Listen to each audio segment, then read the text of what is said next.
maybe it's time to get into the learning culture stuff as well, to think, the role of the person in L&D and what does that mean to them. And with this new approach and the way, we haven't even talked about remote hybrid and all of, just the way things are going. L&D needs a seat at the C level table, right? The executive table, like without a doubt, and not just a seat, like a very important voice. Because I think people issues are CEO level issues right now.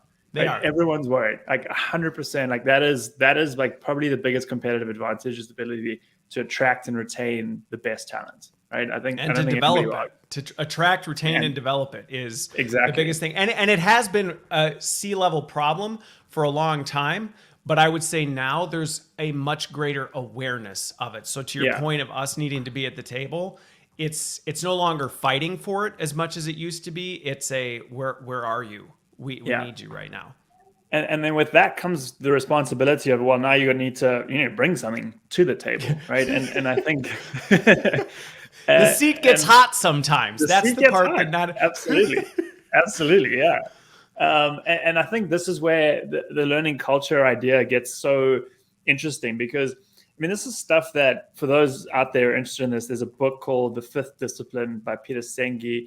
Fantastic book. It's probably written, my copy's upstairs, at least 20 years ago, probably. Josh Bersin has been writing about learning culture for, I know I've been going through his stuff a lot recently, like 2007. So like none of this is new. And it just blew me away that it's still no one's done anything about it. And that's because, to your point, execution's hard. The seat is hard.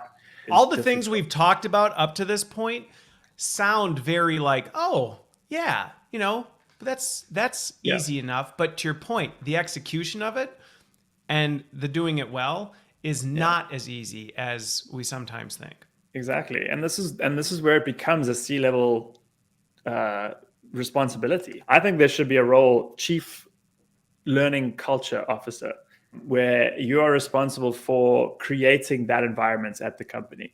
Everything from the procedures and processes and those cohort learning experiences we talked about, to making sure you reward people who do training and learning and develop new knowledge and skills. Getting leadership buy-in so that there's a visible leadership part of that.